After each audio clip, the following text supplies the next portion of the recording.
Nomination সভা আপনারা সবাই নেতা সবাই আপনারা এই ধানের শীষ প্রতীকের জন্য কাজ করছেন।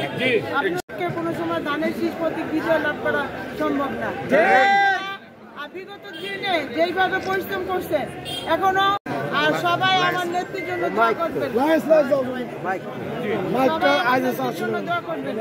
তারেক রহমানের ইচ্ছায় আমাকে নমিনেশন দেওয়া হয়েছে, এর জন্য আমি তার প্রতি কৃতজ্ঞ এবং অত্যন্ত খুশি এবং আনন্দিত যে আমাকে নমিনেশনের জন্য পছন্দ করা হয়েছে। আপনারা জানেন বিগত দিনে আমরা ধানের শীষ প্রতীকের জন্য অনেক কাজ করেছি।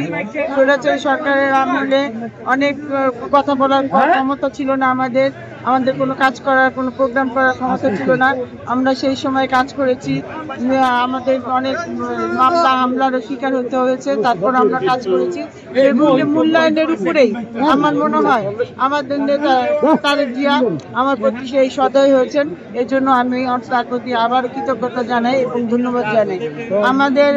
আমরা আজকে নমিনেশন পেয়েছি, কিন্তু আমরা আজকে এখানে ব্যান্ড পার্টি করবো, মিষ্টি খাবো, অনেক গলায় মালা দিবে, কেউ ফুল দিবে, অনেক কিছু হওয়ার কথা, কিন্তু আমরা আসলে কিছুই করতেছি না।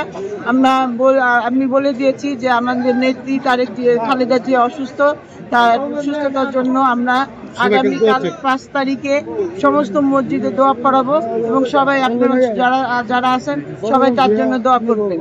আর আমি একটা কথা বলতে চাই, সেটা হলো শিবচরে আমরা যারা বিএনপি আছি সবাই সবসময় একটা কথা বলছে, সেটা হলো যে ধানের শীষ প্রতীক নিয়ে আসবে আমরা তার নির্বাচন করব। এটাই প্রত্যেকটা লোক বিএনপির নেতাদের এটা প্রধান বক্তব্য এবং প্রধান কথা ছিল। আজকে সেই নমিনেশন আমাকে দেওয়া হয়েছে, আমি আশা করি তারা সবাই আমার সাথে এসে শিবচরের জন্য কাজ করবে, ধানের